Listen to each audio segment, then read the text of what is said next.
காலை வணக்கம். இன்று நான் சொல்ல இருக்கும் தலைப்பு சுவாமி விவேகானந்தர். விவேகானந்தர் வாழ்க்கையில் நடந்த சில விஷயங்கள் நீங்கள் கேள்விப்பட்டிருக்க மாட்டீங்க. அவர் பிறந்தார் வளர்ந்தார்ன்றதை சொல்லாமல் அவர் வாழ்க்கையில் நடந்த சில சுவையான சம்பவங்கள். ஒரு தடவை விவேகானந்தர் ஹவுரா கல்கட்டாவில் பிறந்தவர். அவர் கல்கட்டாவில் வந்து ஹவுரா ஸ்டேஷன். உங்களுக்கு வந்து ஹவுரா ஸ்டேஷன்னா கல்கட்டாவில் ஒரு பெரிய ஹவுரா ஸ்டேஷன். அது 13-14 பிளாட்ஃபார்ம் இருக்கும். அப்போ நாங்கள் ஒரு 2-3 டைம்ஸ் போயிருக்கோங்க. அந்த பக்கத்தில் ஹவுரா பிரிட்ஜுன்னு ஒன்று இருக்கும். அந்த பிரிட்ஜு வந்து சிமெண்டால் கட்டப்பட்டது கிடையாது. அந்த பிரிட்ஜு வந்து வெள்ளைக்காரங்களால் ஃபுல்லாகவே இரும்பு தான், ஃபுல்லாக இரும்பு கட்டை, இரும்பை உடைச்சு போல்ட்டு நட்டு போடல கிடையாது, ரிவிட்லேயே அடித்தது. நீங்கள் பார்த்தீங்கன்னா தெரியும். அந்த மாதிரியெல்லாம் இனிமேல் வந்து நம்ம நாட்டில் செய்ய முடியாது. அவ்வளோ அருமையான ஒரு பிரிட்ஜு. அந்த ஹவுரா ஸ்டேஷன்லேருந்து விவேகானந்தர் வந்து ட்ரெயினில் போயிட்டுருக்காரு. ஒரு பயணம் போகிறாரு. போயிட்டே இருக்கும்போது ட்ரெயினில் வந்து ரொம்ப நேரம் ஆனவுடனே அவருக்கு எதிராக உட்காந்துருந்த ஒருத்தர் வந்து அவர் வச்சிருந்த சாப்பாடை நல்லா விரித்து விவேகானந்தர் முன்னாடி சாப்பிட்றாரு. சாப்பிட்றீங்களான்னு கூட கேட்கல. அவனா ஒவ்வொரு பட்சணத்தையும் எடுத்து சாப்பிட்டுட்டு இருக்காரு. அதை பார்க்க பார்க்க விவேகானந்தருக்கு பசி உணர்வு அதிகமாயிருச்சு. விவேகானந்தர் வந்து ஒன்று தெரிஞ்சுக்கோங்க, அவர் ஒரு துறவி. அவர் துறவினா என்னன்னா, அடுத்த வேலைக்கு சாப்பாடு கட்டிக்க மாட்டார், அடுத்த வேலைக்கு கையில் பணம் வச்சிருக்க மாட்டார். எங்கே உணவு கிடைக்குதோ அங்கே சாப்பிடுவார். உணவு கிடைக்கலன்னா சாப்பிடாம இருந்துருவார். அப்படி வாழ்க்கை வாழ்ந்தவர் சுவாமி விவேகானந்தர். சரிங்களா? அவர் இப்போ ட்ரெயின் போயிட்டு இருக்கு, இவர் சாப்பிட்டுக்கிட்டு இருக்காரு. பசியை தூண்டிடுச்சு இவருக்கு. அப்படியே பசி வயிற்ற கிள்ளுது, அல்லைய கிள்ளுது. அப்படியே சுவாமி விவேகானந்தர் அப்படியே காளி மாதேவியை கும்பிட்றாரு. காளி மாதேவி, பசிக்கிறேம்மா, உன் பக்தருக்கு பசிக்கிறேம்மா. எதிர ஒரு பக்தர் வந்து நல்லா சாப்பிட்டுக்கிட்டு இருக்காரு. அதை பார்த்த உடனே எனக்கு பசி ஆயிடுச்சேம்மா, என்னை இந்த இக்கட்லேருந்து காப்பாற்றுங்கம்மா அப்படின்றாரு. அப்படின்ட்டு கும்பிட்டுட்டு பேசாமல் இருக்காரு. அவர் வந்து காளி தேவியோட உண்மையான சீடனு. நீங்கள் பாருங்கள் என்ன நடந்துச்சுன்னு. அடுத்து ஒரு ஸ்டேஷன் வருது. ஸ்டேஷனில் வண்டி நிற்கிது. நின்று விவேகானந்தர் என்ன பண்ணுறாரு, வேகமாக இறங்கி போய் குழாயிலேருந்து தண்ணி குடிக்கிறாரு. நிறைய வயிறு ஃபுல்லாக தண்ணி குடிச்சிட்டு அவர் தலைப்பாக கட்டியிருந்த துண்டை எடுத்து தண்ணியில் நினச்சி நல்லா அடி வயிற்றில் கட்டிக்கிட்டாரு. ஈரத்துண்டை வயிற்றில் கட்டினா பசி இருக்காது அப்படின்னு. அப்படி கட்டிட்டு அவர் இருக்கும்போது ஒருத்தர் வந்து தேடிக்கிட்டு, ஒருத்தர் வேகமாக வர்றாரு. பிளாட்ஃபார்மில் ஒருத்தர் தேடி வர்றாரு. பார்த்து சுவாமி விவேகானந்தரை பார்த்துட்டு, ஐயா நான் உங்களை தேடிதாயா வந்தேன் அப்படின்றாரு. வணக்கம் அப்படின்றாரு. சுவாமி விவேகானந்தர், ஐயா வணக்கம்யா, ஆனால் நீங்கள் தேர்தல் நான் இல்லையா, நான் உங்களை முன்ன பார்த்ததே இல்லையா அப்படின்னாரு. இல்லையா நான் உங்களை தாயா தேடி வந்தேன், நீங்கள் தாயா அப்படின்னு. இல்லையா எனக்கு உங்களை அறிமுகமே இல்லையா, எப்படியா நீங்கள் தேடி வந்திருப்பீங்க. இல்லைங்க அப்படின்னா விவேகானந்தர் கையை பிடிச்சி கொண்டு போய் பிளாட்ஃபார்மில் உட்கார வச்சு இலையை போட்டு சாப்பாடை போடுறாரு. விவேகானந்தர் சொல்கிறாரு, ஐயா நீங்கள் யாரையோ தப்பாக நினச்சிட்டு என்னைய நினைக்கிறீங்க, அப்புறம் ஏதாவது ஆயிடுச்சுன்னா கோவப்படாதீங்க. நீங்கள் நான் தயவு செய்து நீங்கள் நினைக்கிற ஆள் நான் இல்லையா அப்படின் போது அவர் சாப்பாடை வச்சுக்கிட்டு விவேகானந்தர்கிட்ட சொல்கிறாரு, ஐயா நான் ஒரு விவசாய வேலையை முடிச்சுட்டு வீட்டில் வந்து சாப்பிட்டு படுத்திருந்தேன். படுத்திருக்கும்போது காளி மாதேவியை கனவுல தோன்றி, என் பக்தர் ஒருத்தர் பட்டினியில் இருக்காரு, அவருக்கு சோறு கொண்டு போப்பா அப்படின்னு, உணவு கொண்டு போப்பான்னு எனக்கு சொன்னாங்க. அதான் நான் வேகமாக வந்தேன் அப்படின்றார். எவ்வளோ ஆச்சரியம் பாருங்க. அப்படி விவேகானந்தர் சாப்பிட்டுட்டு அந்த கம்பார்ட்மெண்ட்டில் போய் உட்காராரு. எதிர்த்தாப்புல உள்ள ஆள் இதை பார்த்துட்டு அசந்து போனாராம். அடடா இப்படி ஒரு துறவியா அப்படின்னு கும்பிட்டாராம் விவேகானந்தரை. பாருங்க, வாழ்க்கையில் விவேகானந்தர் கடவுளை கையிலே வச்சிருக்காரு. அப்புறம் ஒரு தடவை விவேகானந்தர் ட்ரெயினில் போயிட்டு இருக்கும்போது தான், விவேகானந்தர் கொஞ்சம் ஃபேட்டாக இருப்பார். 2 வெள்ளைக்காரங்க என்ன பண்ணுறாங்க, இந்த சாமியார் பயிர்கள்லாம் நல்லா எந்த வேலையும் செய்ய மாட்டாங்க, காவி ட்ரெஸ்ஸு போட்டுக்கிட்டு நல்லா திப்பாங்கய்யா, உடல் உழைப்பே இல்லை. அதான் இப்படி உட்காந்துருக்கான் பாரு எதிர்த்தாப்புலன்னு. இங்கிலீஷ் விவேகானந்தருக்கு தெரியாதுன்னு விவேகானந்தரை பற்றி அவங்க விமர்சனம் பண்ணுறாங்க தவறா ஆங்கிலத்தில். அப்போ அவர் விவேகானந்தர் அதை கேட்டுக்கிட்டு அமைதியாக உட்காந்துருக்காரு. கொஞ்ச நேரத்தில் அது ஒரு டிக்கெட் கலெக்டர் வராரா, அவர்கிட்ட விவேகானந்தர் இங்கிலீஷில் பேசுகிறாரு. நெக்ஸ்ட் ஸ்டாப் எப்போ வரும், அது என்ன, நெக்ஸ்ட் ஸ்டாப் பேர் என்ன அப்படின்னா இங்கிலீஷில் பேசின உடனே இந்த 2 வெள்ளைக்காரங்களும் நடிக்கிட்டாங்க. ஐயா சாரிங்கய்யா, உங்களுக்கு இங்கிலீஷ் தெரியாது நினச்சிடாங்க, உங்களை தவறாக பேசிட்டோம் அப்படின்னு. விவேகானந்தர், முட்டாள்களை நான் சந்திப்பது இதன் முதல் முதல் முறை அல்லது பல தடவை சந்திச்சிருக்கேன், போயிட்டு வாங்க அப்படின்றாரு. ரொம்ப அருமையான ஒரு மனிதர், வாழ்க்கையில பல விஷயங்களை கடந்து சென்றிருக்காரு. அப்போ விவேகானந்தர் சொல்றாரு, ஒரு தடவை காட்டுக்குள்ள போகும்போது குரங்குகள்லாம் அவரை விரட்டுச்சான். விரட்டினப்ப அவர் திரும்ப அப்படியே அதுகளை எதிர்த்து பார்த்தாராம். பார்த்த உடனே அதுகெல்லாம் ஓடிடுச்சான். அதனால அவர் வந்து ஆபத்து வந்துருச்சு அப்படின்னு நீங்க பயந்துடாதீங்க, அந்த ஆபத்தை எதிர ஃபேஸ் பண்ணுங்க, ஆபத்தை ஃபேஸ் பண்ணுங்க, அப்பதான் நீங்க அதுல இருந்து விடுதலை பெற முடியும் அப்படின்றாரு. அப்புறமேட்டு அவர் சொல்லிக்கிறாரு, வெறும் தியானம் மட்டும் இருந்தா போதாது, வெறும் தியானம் மட்டும் இருந்தா போதாது, உடல் வலிமையும் வேணும். உடல் வலிமைக்கு நான் என்ன செய்யறேன், இன்னைக்கு நான் கரலா கட்டுற சுத்துறேன், அன்னைக்கே கரலா கட்ட சுத்திருக்காரு. அப்புறமேட்டு நிறைய பஸ்கி எடுக்கிறேன், அப்புறமேட்டு ஃபுட்பால் ஆடுவேன், நான் நல்லா ஃபுட்பால் ஆடுவேன், அதனால நான் உடம்பை திரகாத்திரமா வச்சிருப்பேன் அப்படின்றாரு. மிகச்சிறந்த ஒரு விவேகானந்தர். ஆரம்ப கட்டத்தில் அவர் என்ன பண்றாரு, கடவுளை தேடி அலைகிறாரு. கடவுள் எங்க, கடவுள் எங்க, எங்க கடவுளை காட்ட முடியுமான்னு ஒவ்வொருத்தட்டியா போய் கேட்கிறாரு. அவங்க இது பிரம்மஞான சபையில போய் கேட்கிறாரு, ஒவ்வொருத்தட்டையும் போய் கேட்கிறாரு. அப்ப கேட்கும்போது அவங்க எல்லாம் என்ன, ஆரியம் மகிழ சமாஜம் சமாஜம் ஒன்று இருக்கு, அங்கெல்லாம் போய் கேட்கிறாரு. அங்கெல்லாம் சொல்ற பதில் இவருக்கு புரியல இவருக்கு. அப்ப ராமகிருஷ்ண பரமஹம்சர்ட்ட கடைசியில வராரு. ராமகிருஷ்ண பரமஹம்சர்ட்ட வந்து, ஐயா வணக்கம், ஐயா வணக்கம் வாங்க அப்படின்றாரு. இந்த கடவுளை எனக்கு காட்ட முடியுமா, கடவுளை காட்டினா நான் அவரை பார்ப்பேன் வணங்குவேன், கடவுளை தானே நான் பார்க்கணும், நீ வா அப்படின்னு சொல்லிட்டு தோட்டத்து பக்கம் கூட்டு போய் தோளில் கை வைக்கிறாரு. கடவுளை இப்போ பாரு அப்படின்னு. விவேகானந்தருக்குள்ள ஒரு ஒரு ஒரு ஒரு ஒரு மாறுபட்ட சிந்தனை. அதாவது உண்மையிலே நீங்க கடவுளை இதுவரைக்கும் யாருமே பார்த்தது கிடையாது. கடவுள்ன்றவர் வந்து ஒரு ஒரு விசிபிளான பொருள் கிடையாது, அது பார்வைக்கு அப்பாற்பட்ட ஒரு இது. அதை உணரத்தான் முடியும். இப்போ காற்றை நம்ம வந்து உணரத்தான் முடியும், அதை பார்க்க முடியாது. அது மாதிரி கடவுளை நம்ம வந்து உணரத்தான் முடியும், பார்க்க முடியாது. அதை வந்து அழகாக ராமகிருஷ்ண பரமஹம்சர் வந்து விவேகானந்தருக்கு உணர்த்தினார். ராமகிருஷ்ண பரமஹம்சர் யாருன்னா, அவர் ஒரு ஒரு எளிமையான ஒரு ஒரு கோவில் பூசாரி, ஒரு கோவிலில் அர்ச்சகருங்க. அவர் அதிக எழுத படிக்க தெரியாதவர். அவர் நல்லா தெரிஞ்சுங்க, அதிக எழுத படிக்க தெரியாதவர். அவர் அதிக புஸ்தகங்கள் படித்த நாலேஜ் உள்ள ஒரு மனிதன் கிடையாது. அவங்க அண்ணன் வந்து எல்லா இடத்துக்கும் வந்து தினமும் வந்து இதுக்கு போவார், கதா காலட்சேபம், இந்த மாதிரி கீதா உபதேசம், சமய சொற்பொழிவு, அந்த மாதிரி நிகழ்ச்சிகளுக்கு போய் போய் பேசுவார், கடவுளை பற்றி பேசுவார். இவர் கூட போவார், இவர் சாமி ராமகிருஷ்ண பரமஹம்சர் கூட போவார்.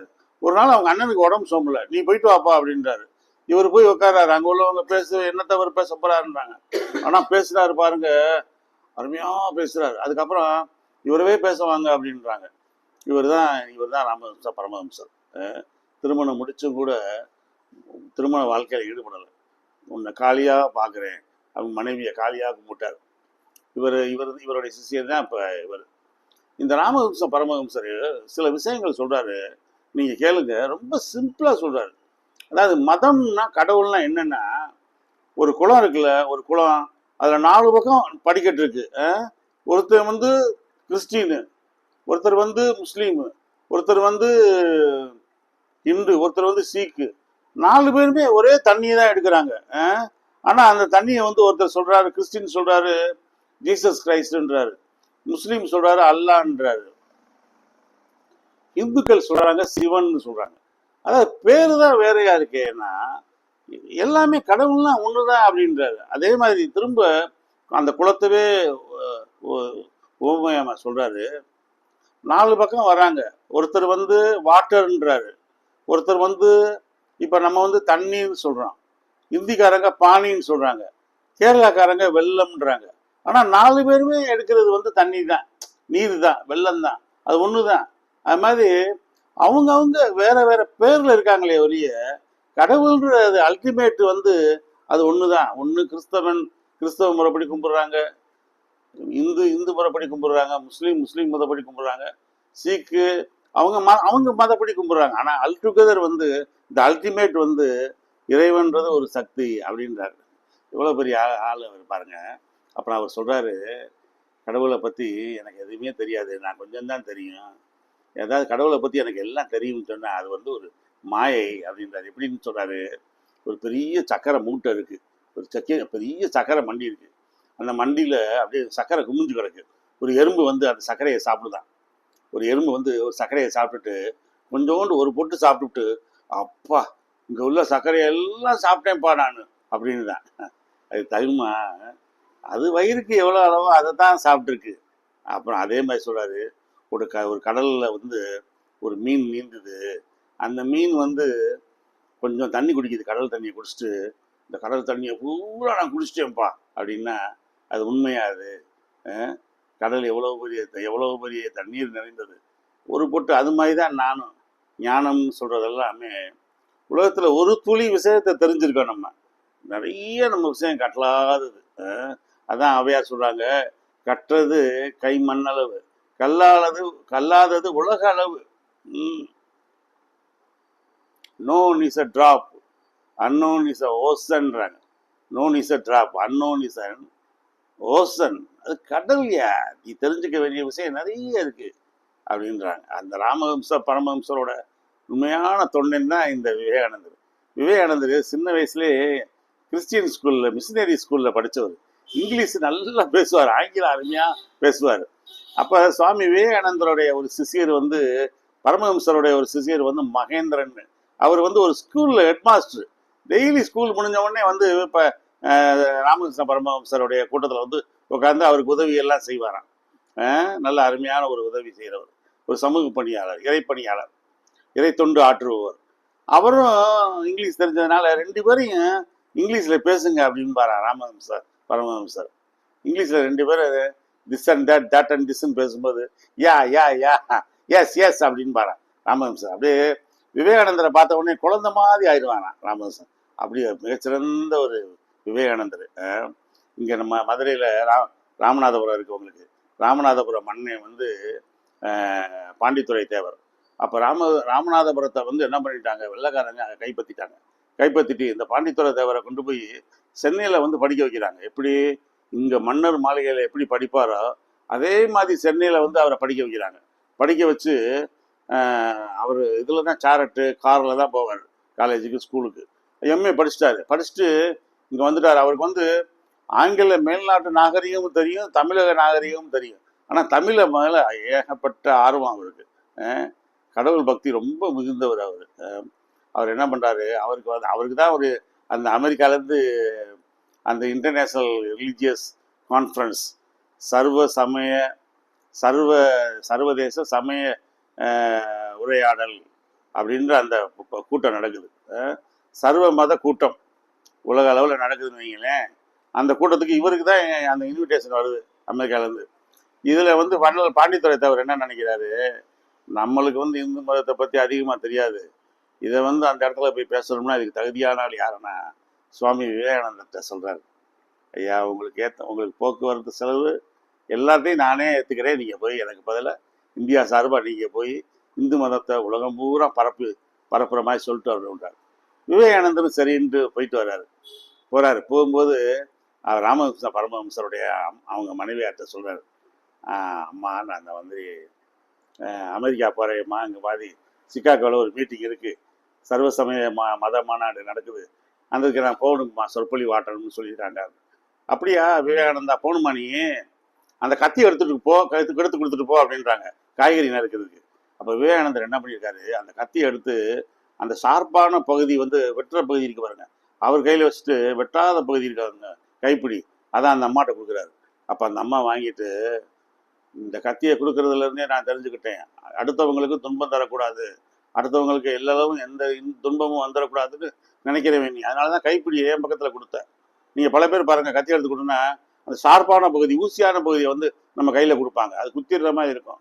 ஆனால் விவேகானந்தர் அப்படி கொடுத்த உடனே அவருடைய புத்திசாலித்தனத்தை அந்த அம்மா பாராட்டிட்டு, நீ அமெரிக்காவுக்கு போகிறதுக்கு தகுதியானவன், ஜாக்கிரதையாக போயிட்டு வா, மது அருந்தாத, பெண்கள்கிட்ட அதிகமாக பழகாத, ரொம்ப கட்டுப்பாடாக இரு அப்படின்னு அவங்க வந்து அவங்களுக்கு உபதேசம் சொல்கிறாங்க. சரிங்கம்மான்னு போகிறாரு. அதே மாதிரி தான் உங்களுக்கு தெரியும், அங்கே அமெரிக்காவில் நடந்த கூட்டத்தில் வந்து விவேகானந்தருக்கு முன்னாடியே பேசிட்டாங்க, நிறைய பேர் பேசிட்டாங்க. லேடிஸ் அண்ட் ஜென்டில்மேன், சீமான்களே சீமாட்டிகளே அப்படின்லாம் அவங்க சொல்லி பேசுகிறதா வழக்கம். 2-3 பேர் கூட பேசிட்டாங்க. பிரதர்ஸ் அண்ட் சிஸ்டர்ஸ்னு. ஆனால் விவேகானந்தர் போய் பேசினாரு பாருங்க, அப்புறம் இங்கிலீஷ் அப்படி அடிச்சு பேசுன உடனே மொத்த கூட்டமும் என்னடா இந்தியாவிலேருந்து வந்துக்கிட்டு ஒரு சாமியார் இருப்ப என்ன பேச போறான்னு நினச்சிக்கிட்டு இருக்கிற கூட்டத்தில் பேசுனா, இந்து மதத்தை பற்றி பேசுனா அப்படியே எல்லாரும் அப்படியே மெய் மறந்து கேட்குறாங்க. கூட்டம் நடக்குது, கூட்டம்லாம் முடிஞ்ச உடனே விவேகானந்தருக்கு ஏகப்பட்ட பேர் வர்றாங்க, விவேகானந்தரோட சீடர்கள் ஆயிட்டாங்க. அப்போ அந்த கூட்டத்தில் ஒரு பெண்ணு சொல்கிறாங்க, சுவாமி விவேகானந்தர்ஜி, நான் இந்த மாதிரி உங்களை ரொம்ப காதலிக்கிறேன், உங்களை லவ் பண்ணுறேன், நம்ம 2 பேரும் கல்யாணம் பண்ணிக்குவோமா அப்படின்றாங்க. விவேகானந்தர் சொல்கிறாரு, ஏம்மா நீங்களே என் காளி தேவி மாதிரி இருக்கீங்க, நீங்களே என் தாய் தெய்வமாக இருக்கீங்க, நான் என்னை உங்கள் மகனை அடாப்ட் பண்ணிக்கங்கம்மா அப்படின்றாரு. நான் வந்து இந்து மதத்தில் உள்ளவேம்மா, நான் வந்து ஒரு துறவி, நான் திருமணம் செய்யக்கூடாது, வழித்துணைக்கு ஜீசஸ் கிரைஸ்ட் சொன்ன மாதிரி go proclaim the word of God to all creature of the world அப்படின்றார். போங்க, என்னுடைய வார்த்தையை, இறை வார்த்தையை உலகத்தில் உள்ள சகல ஜீவன்களுக்கு சொல்லுங்க, மனிதர்களுக்கு மட்டும் இல்லை, not only the people, not only the human being, but also செடி கொடிகள் எல்லாத்துக்கும் சொல்லுங்கன்றார் ஜீசஸ் கிரைஸ்ட் அவங்க சிஷியர்கள்ட்ட. என்னுடைய வார்த்தையை போய் உலகம் முழுவதும் பரப்புங்க, சுவிசேஷத்தை உலகம் முழுவதும் பரப்புங்க, கொண்டு போகிற வழியில் வழித்துணைக்கு 2 செலவுக்கு காசு வச்சுக்கிறாதீங்க, தூண்டுறதுக்கு ஒரு கம்பு வச்சுக்கிறாதீங்க அப்படின்றாரு ஜீசஸ் கிரைஸ்ட். எவ்வளோ எளிய மனிதர் பாருங்க. அதே மாதிரி சுவாமி விவேகானந்தர் சொல்றாரு, நான் வந்து கையில் பணம் வச்சுக்கிற மாட்டேன், அடுத்த வேலைக்கு உணவு சேமிக்க மாட்டேன் அப்படின்றாரு. எவ்வளோ பெரிய மனிதன். நான் வந்து எப்படிமா அவங்களை திருமணம் முடிக்க முடியும், என்னையும் உங்கள் குழந்தையா எடுத்துக்கங்கம்மா அப்படின்றாரு. அப்புறம் 2-3 விஷயம் சொல்கிறாங்க. சுவாமி விவேகானந்தர் வந்து நூலில் பலூனை கட்டி தொங்க விட்டு சுட சொன்னதாகவும் கரெக்டாக சுட்டாருன்றாங்க. அப்புறம் தண்ணியில் பலூனை மிதக்க விட்டு பலூனை சுட்டதாக சொல்கிறாங்க கடலில். எப்படி சுட்டீங்க அப்படின்னது, நான் இது வரைக்கும் துப்பாக்கியவே சுட்டு பழகினதே கிடையாது, துப்பாக்கியை தொட்டதே கிடையாது, என்னுடைய கான்சன்ட்ரேஷன் தான், என்னுடைய கான்சன்ட்ரேஷன். எப்படி அர்ஜுனே வந்து அந்த கிளிக்கு என்ன தெரியுதுன்னு, ஒருத்தர் கண்ணு தெரியுது, காது தெரியுது, அது தெரியுது, இது கிளை தெரியுது அப்படின்னாங்களாம், அர்ஜுனை மட்டும்தான் அந்த கண்ணு தெரியுது அப்படின்னா விடு அப்ப அப்படின்னாராம். அதே மாதிரி எய்ம் கரெக்டாக கான்சன்ட்ரேஷன் மாதிரி பண்ணி நான் ஷூட் பண்ணேன், அதனால வேற ஒன்றுமே இல்லை அப்படின்றாரு விவேகானந்தர்.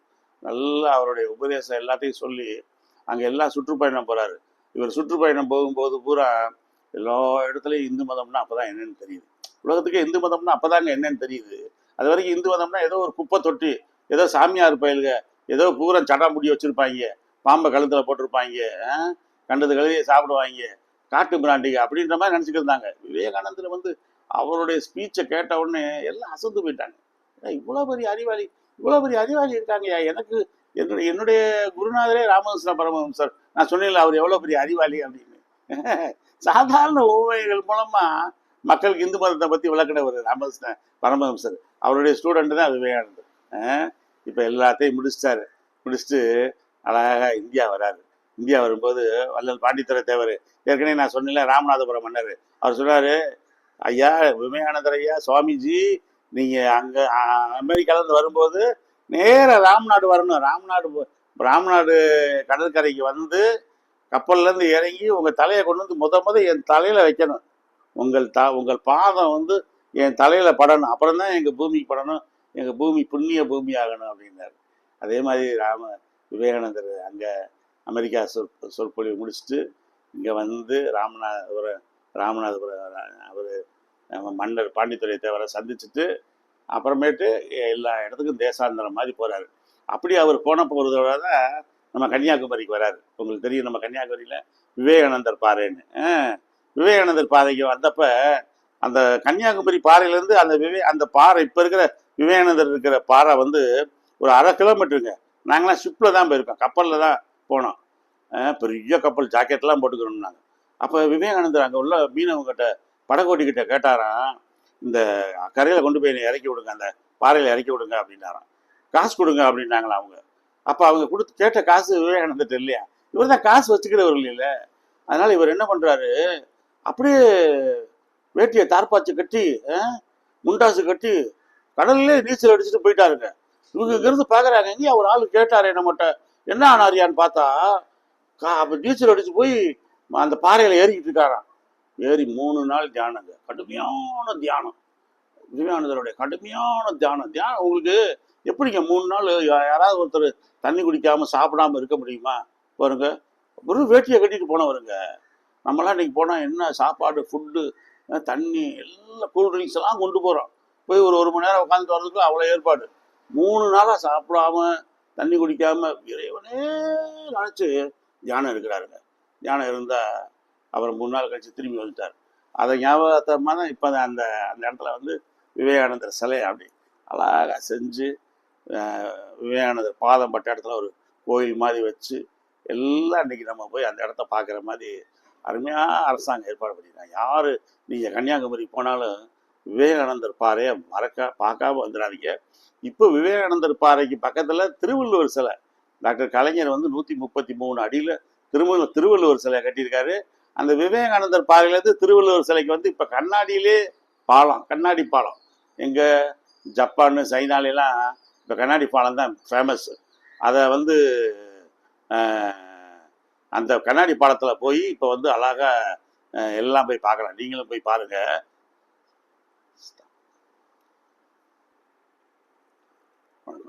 இந்த விவேகானந்தருடைய சிஷியை தான் மார்கரெட்னு ஒருத்தவங்க. மார்கரெட் இவங்க என்னன்னா லண்டனுக்கு பக்கத்தில் அயர்லாண்டுன்னு ஒன்று இருக்குது. அயர்லாந்து நாட்டில் இருந்து வந்தவங்க. விவேகானந்தருடைய கொள்கைகள் எல்லாம் பிடிச்சி போய் இந்தியாவுக்கு வந்துட்டாங்க. அவங்க தான் வந்து விவேகானந்தர் கொள்கைகள் எல்லாம் பரமஹம்சருடைய சிஷியனா எப்படி விவேகானந்தர் இருந்தாரோ அதே மாதிரி விவேகானந்தருடைய கொள்கைகளை இந்த அம்மா பரப்புறாங்க. அப்போ இவர்கிட்ட தான் போய் பாரதியார் பேசுகிறாரு. அப்படியே போய் கம்பீரம் பேசுகிறாரு. விவேகானந்தர் அந்த மாதிரி ஒரு கான்ஃபரன்ஸுக்கு வந்திருக்கேன், இதுக்கு கல்கட்டாவுக்கு வந்திருக்கேன் அப்படின்றார். அப்போ அந்த அம்மா கேட்குறாங்க, where is your wife, where about your wife?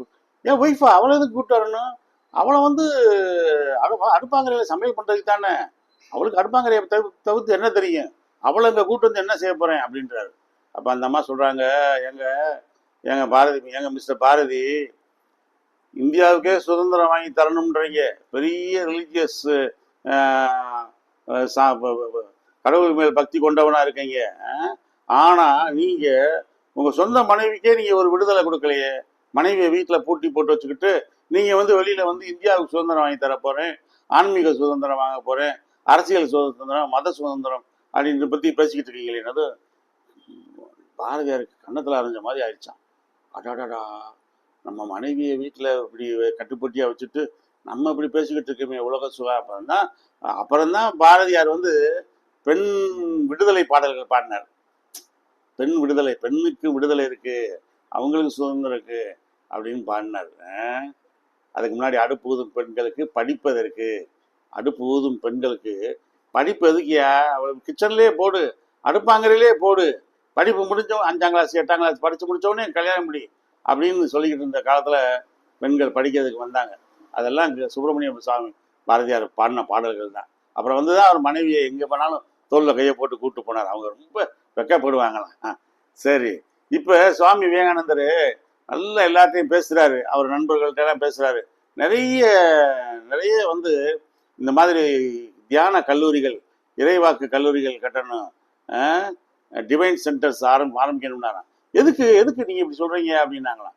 ஏய், இந்து மதத்தில் உள்ள மூட நம்பிக்கைகளை ஒழிக்கிறதுக்கியா? என்ன மூட நம்பிக்கையே அப்படின்றாங்க. போய் காசியில் குளிச்சா கர்மாந்தரம் தீரும்ன்றாங்களே, காசிலேயே எவ்வளோ மீன் இருக்குது, அது கர்மாந்தரமாக தீருது? இல்லை காசிலேயே எவ்வளோ பேர் படகு ஓட்டுறாங்க, எவ்வளோ பேர் அங்கேயே வேலை பார்க்குறாங்க, அவங்களுக்கெல்லாம் அப்படின்னா பாவம் போயிருமா? அதெல்லாம் கிடையாது, பாவத்தை மன்னிக்கிறது கடவுள் தான் அப்படின்றாரு. அப்புறமேட்டு என்ன பண்ணுறாரு, அவர் அருமையான பெரிய பெரிய காலேஜ் எல்லாமே அவர் பேரில் வந்துருச்சு, தியான சென்டர்லாம் வந்துருச்சு. இந்து மதத்தை இந்தியா பூரா பரப்பி, உலகம் பூரா பரப்பிட்டு இருக்காரு. அப்புறம் அவருக்கு அந்த நாள் வருது, 39 வயசு, 40வது அகவை நான் பார்க்க மாட்டேன், 40வது வயதில் நான் இருக்க மாட்டேன் அப்படின்றார். எல்லாரும் பக்தர்கள் அழுகிறாங்க. சாமி, அதிகமான நடைபயணம், அதிகமான பட்டினி, அதிகமான பேச்சு, சரியான வேலையில் சாப்பிட்றது இல்லை, ஓய்வு இல்லை, உறக்கம் இல்லாதனால அவர் சுகர் வந்துருச்சு, ஆஸ்மா கம்ப்ளைண்ட் வந்துருச்சு, நிறைய கம்ப்ளைண்ட்ஸ் அவர் உடம்புல வந்துருச்சு. இருந்ததுனால அப்படியே அல்மனாக் பஞ்சாங்கத்தை எடுங்க அப்படின்னாராம். பஞ்சாங்கத்தை எடுத்து மொதல் நாள் எடுத்து பார்த்தாராம். நாளைக்கு இத்தனை மணிக்கு நான் இறந்துருவேன் அப்படின்னாராம். அதே மாதிரி இவர் பஞ்சாங்கத்தை பார்த்த மாதிரியே இவருடைய குரு ராமகிருஷ்ண பரமஹம்சரும் பஞ்சாங்கத்தை பார்த்தாராம். பார்த்துட்டு அதே மாதிரி சொன்ன தேதியில் இறந்தாராம். அதே மாதிரி விவேகானந்தரும் அவர் சொன்ன தேதி அடுத்த 39வது வயதில், எவ்வளோ சின்ன வயசு பாருங்க, அதே இறந்துட்டாரு. அந்த வாய் வலியும் காது வலியும் மூக்கு வலியும் லேசாக ரத்தம் வந்துருந்துச்சுன்னு சொல்கிறாங்க.